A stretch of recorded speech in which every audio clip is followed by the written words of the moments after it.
The bright lights of the central science tower cast long shadows across Aurora's face as she stared at the data floating before her. Her hands trembled as she double-checked the numbers for the 100th time. There was no mistake. The Council, the supreme ruling body of the Luminarian civilization, had been lying to everyone for centuries. The truth glowed in the holographic displays surrounding her private lab. Their society wasn't advancing. It was standing still. The Council had been secretly suppressing new technologies, keeping their civilization in a carefully controlled state of stasis, all in the name of stability. Aurora's silver skin flickered with patterns of troubled light, a natural reaction of her species when under stress. The lab's automatic systems dimmed in response, trying to maintain the perfect lighting balance that Luminarians preferred. She barely noticed, too absorbed in her discovery. Record findings, Lab Protocol 47B. She spoke clearly into the air. The lab's systems hummed in response. I, Chief Scientist Aurora, have discovered evidence of technological suppression at the highest levels of our government. The data shows that the Council has rejected or hidden over 10,000 major technological breakthroughs in the past century alone. She paused, watching as her words transformed into glowing script in the air before her. This violation of our most sacred laws cannot continue. Our people deserve to know the truth, to grow, to reach their full potential. The door to her lab slid open with a soft hiss. Aurora spun around, her heart racing. But it was only her assistant, Bright Star, his own skin pulsing with concerned patterns of light. Chief Aurora, he said, his voice low and urgent. Council guards are on their way. Someone reported unusual data access patterns from your lab. Aurora's mind raced. She had been careful, using all her security clearances properly. Unless they had been watching her all along, waiting to see what she would discover. How long? She asked, her fingers already flying across the holographic controls. 5 minutes, maybe less. Aurora nodded. It would have to be enough. With quick, practiced movements, she compressed her findings into a secure data packet and uploaded it into her personal nanites, microscopic machines that flowed through every Luminarian's bloodstream. The Council could strip away her external technology, but they couldn't remove these without killing her. And even the Council wouldn't dare execute a chief scientist. She hoped. Bright Star, she said, turning to her assistant. You were never here. You never saw anything. He started to protest, but she cut him off. They'll be looking for conspirators. The fewer they find, the better. She managed to smile. Besides, someone needs to stay free to continue the work. The heavy thud of armored boots echoed down the corridor outside. Aurora straightened her shoulders and dimmed her skin to a calm, professional glow. The door burst open. 6 Council guards filled the lab, their armor gleaming with power symbols. Behind them came Council Member First, his ancient face set in lines of disapproval. Chief Scientist Aurora, he intoned, you are charged with treason against the Luminarian people. Your crimes include unauthorized access of restricted data, attempted dissemination of forbidden knowledge, and conspiracy to disrupt the sacred balance of our society. Aurora laughed. She couldn't help it. Sacred balance. You mean sacred lies. I know what you've done, what you're still doing. Our people will learn the truth. No, Council Member First said softly, they won't. He nodded to the guards. Take her to the exile chamber. Standard procedure for traitors. Strip her technology, wipe her external memories, and let her rot on some primitive world where she can do no harm. As the guards grabbed her arms, Aurora kept her face calm.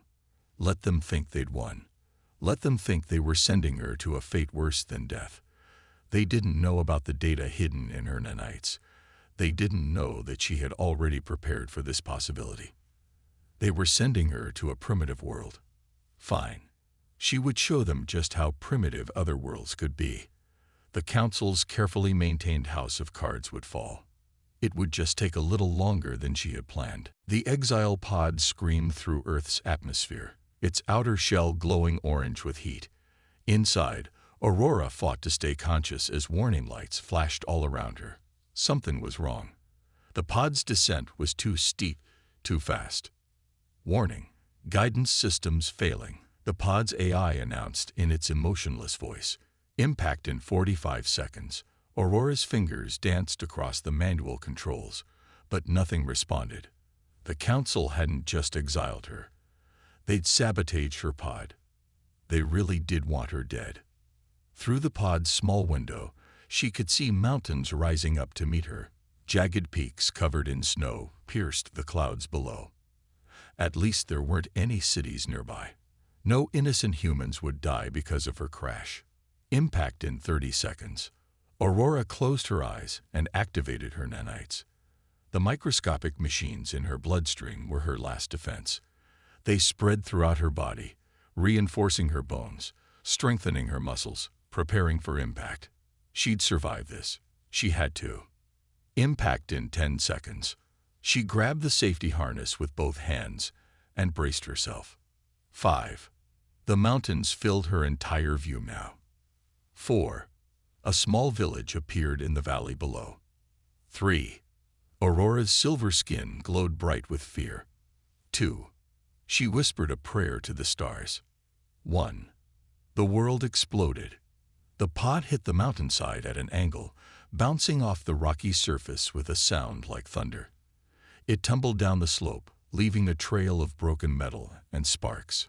Aurora's enhanced body absorbed the impacts, but each hit felt like being struck by lightning.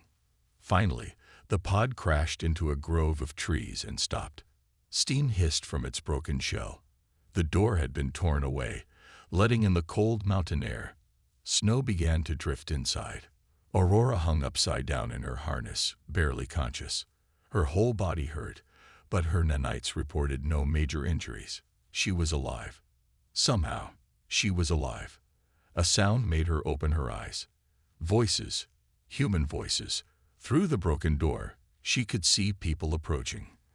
They carried lights and moved carefully through the snow. Their faces showed both fear and curiosity as they discovered the wreckage of her pod. Aurora tried to move but stopped when pain shot through her body. Her nanites were still repairing the damage from the crash.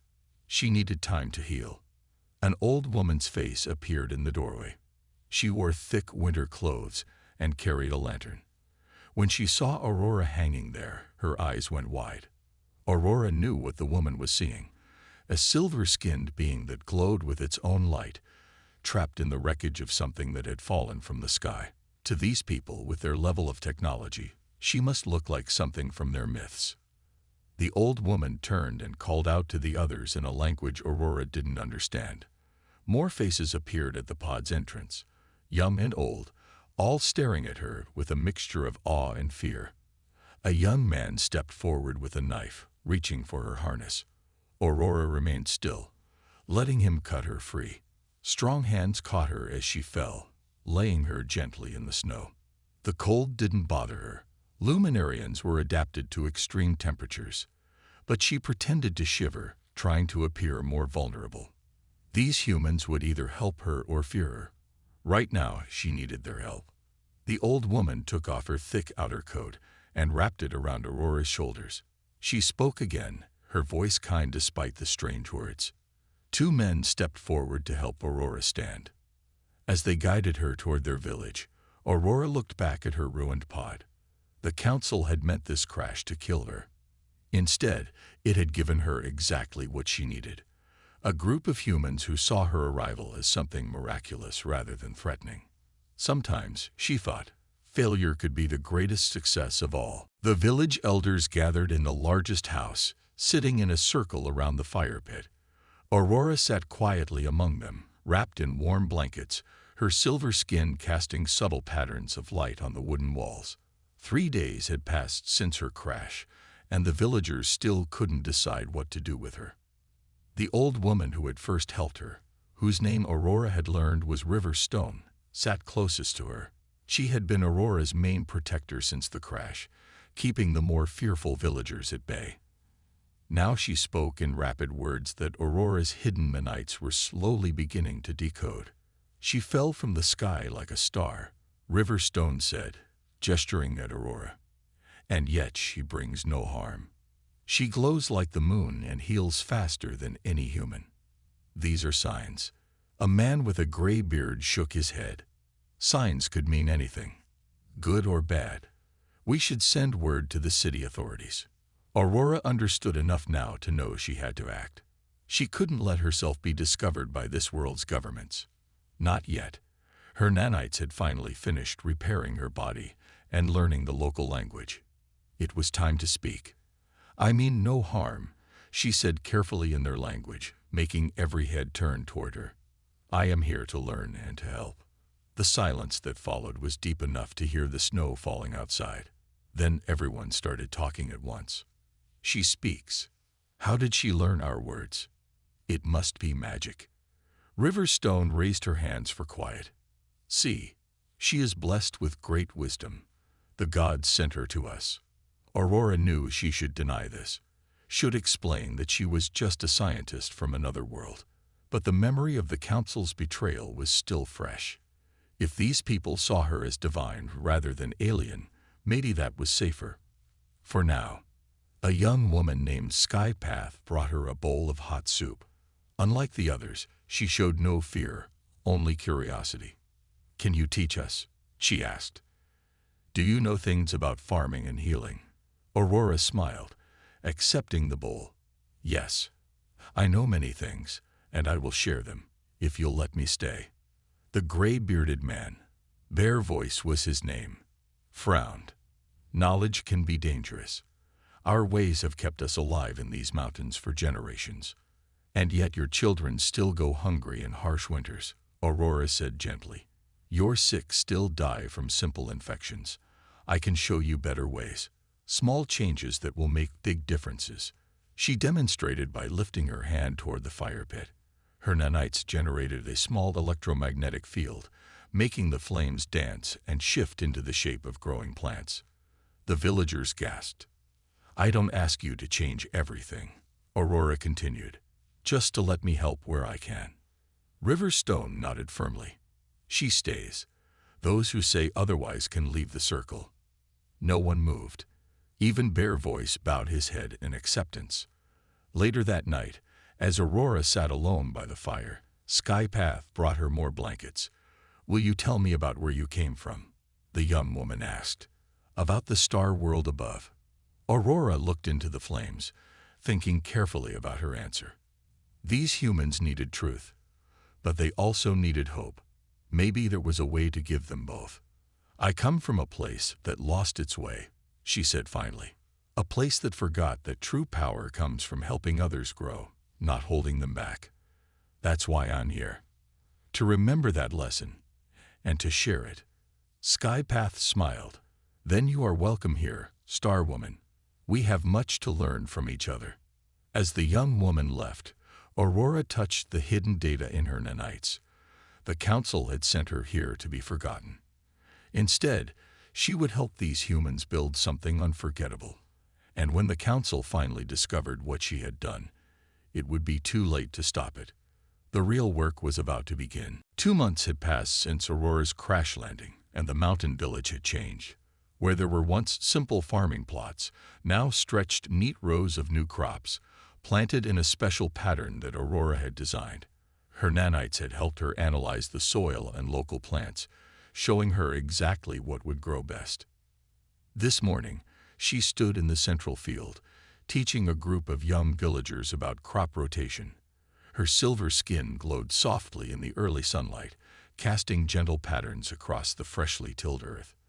See how these plants grow together, she said, pointing to where beans and corn grew side by side. The tall plants support the climbing ones, and the climbing ones make the soil better for next year's crops. Skypath, who had become her closest student, nodded in understanding. Like people, she said, we grow better when we help each other. Aurora smiled. The young woman was learning far more than just farming. A shout from the village drew their attention. Bear Voice was running toward them, his face excited. "Star Woman," he called out. "Your prediction was right. The storm is coming." Aurora looked at the clear blue sky and nodded. Her nanites could detect changes in air pressure and temperature that humans couldn't sense. She had warned the village 3 days ago about this storm. "Everyone knows what to do?" she asked. The villagers nodded. They had already started moving their animals to the reinforced shelters Aurora had helped them build. The new grain storage buildings were sealed tight. Even the beehives had extra protection. Within hours, dark clouds rolled over the mountains. Wind howled through the valley. But the village stood firm. In their warm houses, families gathered to wait out the storm. Aurora moved from house to house, checking on everyone, her glowing form a beacon of comfort in the darkness. River Stone watched her with knowing eyes. "Before you came," the old woman said, "a storm like this would have destroyed half our village. Now we are safe. Our food is safe. Even our bees are safe." "You just needed to know what was possible," Aurora replied, but River Stone shook her head. "No, we needed you to show us. That is why the gods sent you."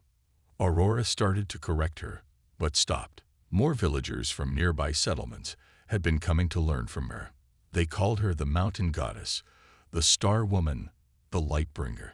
She had tried to tell them she was just a teacher, but they saw how she glowed, how she knew things no human could know. How could she explain advanced science to people who saw technology as magic? Maybe she didn't need to. Not yet. Later that night, as the storm raged outside, Aurora sat in her small house, using her nanites to access the data she had stolen from the council. Her divine knowledge wasn't just helping this village. Every improvement she introduced was a careful step toward preparing Earth for what was coming. The council would eventually realize she hadn't died in the crash. They would come looking. And when they did, they would find not a primitive world to exploit, but a humanity ready to stand up for itself. A knock at her door interrupted her thoughts. It was one of the village children, holding a small gift, a bracelet made of local crystals. "Thank you for keeping us safe," the little girl said shyly. "My mother says you're like the mountains themselves, always watching over us." Aurora accepted the gift with a warm smile. The council had meant exile to be a punishment. Instead, it had given her something she never had in her own world: a home, a purpose.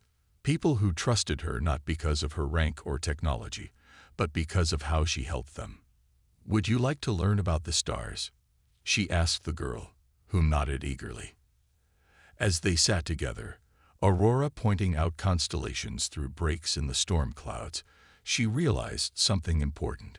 She wasn't just teaching these humans. They were teaching her too. About trust, about community, about what real power meant. The council had no idea what they had started when they sent her here. But they would learn.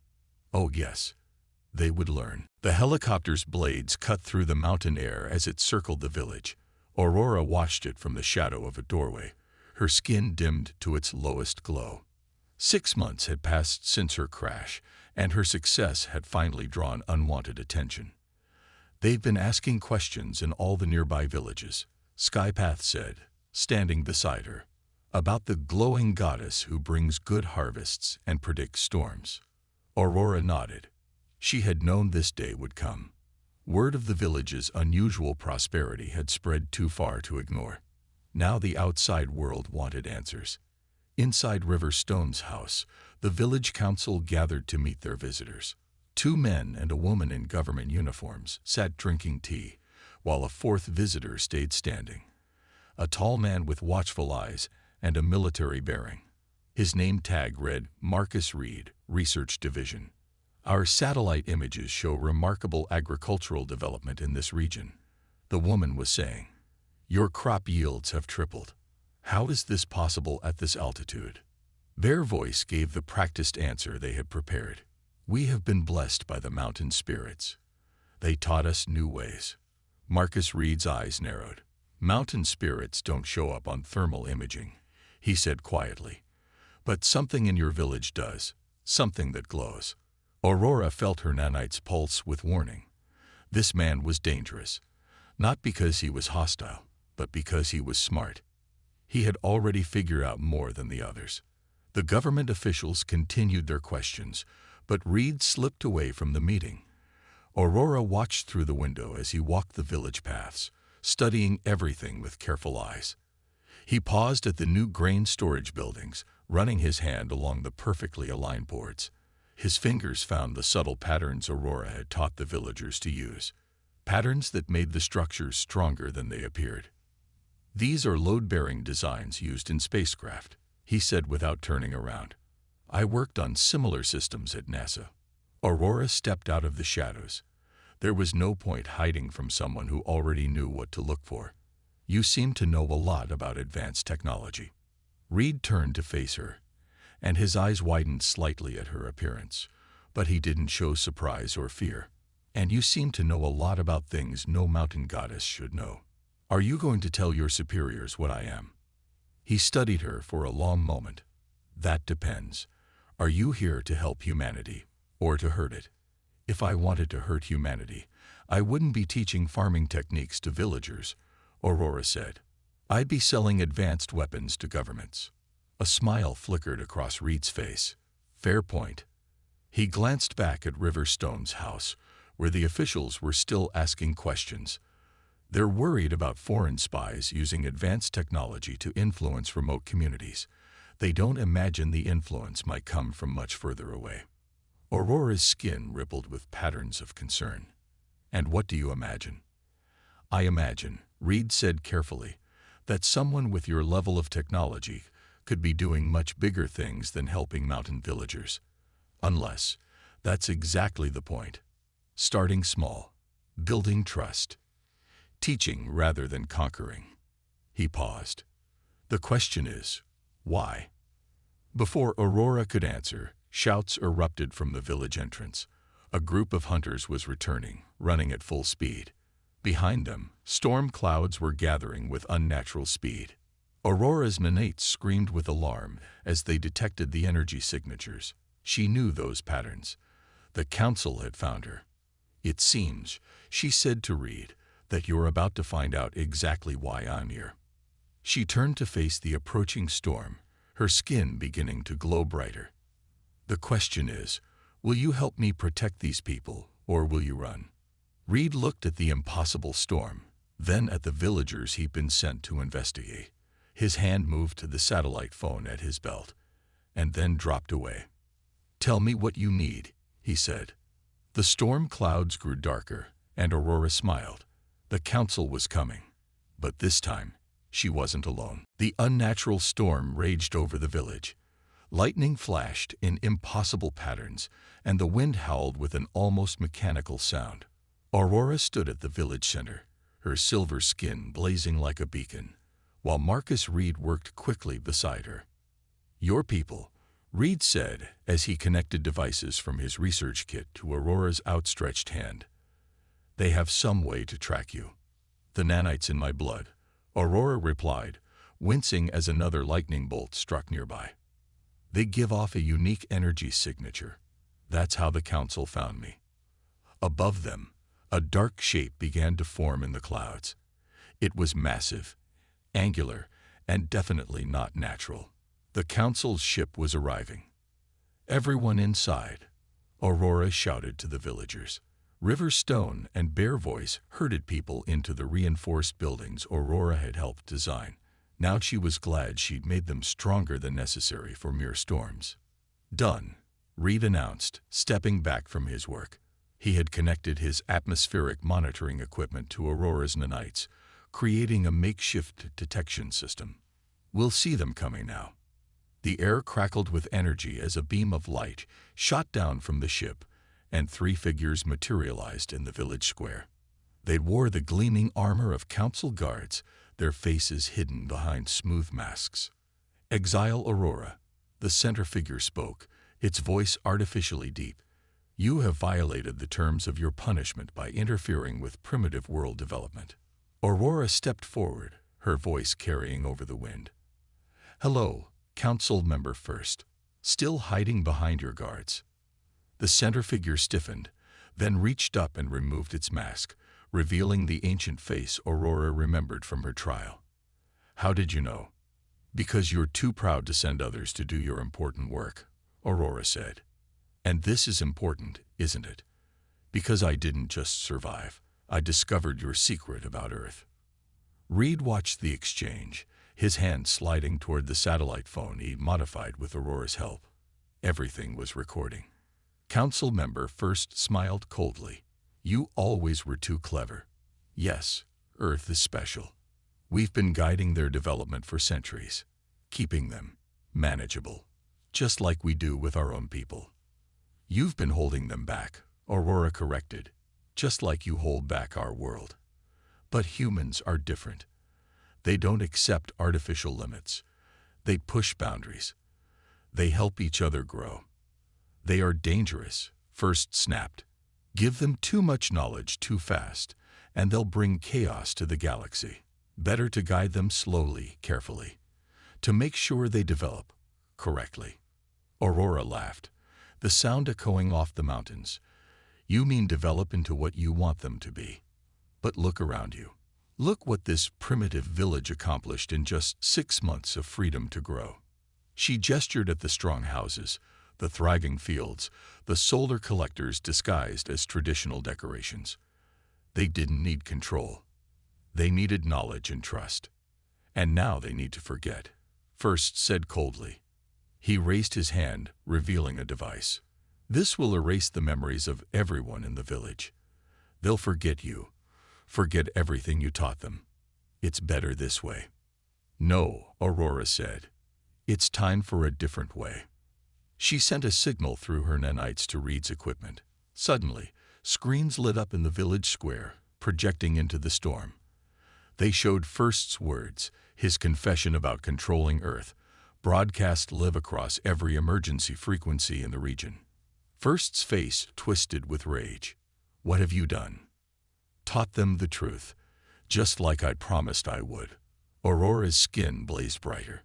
"They know about you now. Earth will prepare, and you can't stop it anymore. Kill them all," First commanded his guards. Full cleansing protocol. But as the guards raised their weapons, something unexpected happened. The villagers emerged from their shelters, led by River Stone and Bear Voice. They carried mirrors and crystals that Aurora had helped them position weeks ago, creating a web of reflected light. The guards' energy weapons wouldn't work without clear shots, and First was about to learn that humans weren't the only ones who could outgrow their chains. The real battle for Earth's future was about to begin. 1 year after the battle in the mountain village, Aurora stood before the United Nations General Assembly.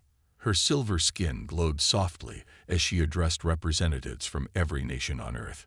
Behind her, Marcus Reed and River Stone sat as honored guests, symbols of the bridge between worlds. The Council's ship never returned to their world, Aurora explained to the packed chamber. When their own people learned the truth about Earth, about all the worlds they had been controlling, they chose a different path. "My people are free now, and they want to help Earth be free too." The chamber erupted in questions, but Aurora raised her hand for silence. She had learned much about commanding attention in her time as a goddess. "You don't need their control," she continued. "Look what one village accomplished in 6 months with just a little knowledge. Imagine what all of humanity can do with the right guidance, not control, but true teaching." She gestured to the screens behind her, showing images of the mountain village. It had become a center of innovation, where ancient wisdom and advanced science worked together. The villagers taught visitors their new farming techniques, while Aurora's nanite-enhanced crops spread slowly across the region. "But it must be your choice," Aurora said. "Unlike the Council, we won't force anything. Each community, each nation must decide for themselves how quickly to move forward." In the audience, Skypath sat with a group of young scientists. She had become one of the first humans to learn about nanite technology, proving that the gap between primitive and advanced worlds wasn't as wide as the Council had claimed. Their voice, now a respected elder statesman, spoke next. "We thought she was a goddess," he said, drawing gentle laughter. Instead, she was something better, a teacher. She showed us that true power comes from helping others grow. Reed stepped up to the podium, holding up the data device that had recorded the Council's confession. We've confirmed that Earth was one of dozens of worlds kept in artificial isolation. But that era is over. Humanity has been invited to join a new alliance of free worlds. Aurora watched the faces in the crowd. She saw fear there, and excitement, and determination, just as she'd seen in the villagers' faces a year ago. Humans never stopped surprising her with their capacity to adapt and grow. River Stone, her hair now white as the mountain snow, took Aurora's hand. "When you fell from the sky," she said, her voice carried by microphones, "we thought the gods had sent us a blessing. We didn't know we were helping you find your own path too." Aurora smiled, remembering those first days. She had been so focused on surviving, on fighting back against the Council. She hadn't expected to find a home, a family, a better way of living. "The future ahead won't be easy," Aurora told the assembly. "Some will want to rush forward too fast. Others will resist any change. Finding the right balance will be your challenge." She paused. "But I've seen what humans can do when you work together. The Council feared that power. I celebrated." She raised her hands, and her nanites created a spectacular display of light above the chamber. Stars and galaxies swirled, showing Earth's place in a much larger community. "My exile was meant to be a punishment," Aurora said softly. "Instead, it showed me, and my people, what we had forgotten. That true civilization isn't about control. It's about growth, about helping each other reach the stars." As the light display faded, Aurora looked out at the assembled leaders of Earth. In their eyes, she no longer saw worship or fear. She saw partnership, understanding, hope. The Council had meant to bury their secrets in a primitive world. Instead, they had planted seeds of revolution that would change the galaxy. Aurora smiled, her skin glowing with patterns of joy. Sometimes, the best revenge was to grow something beautiful from the ashes of exile.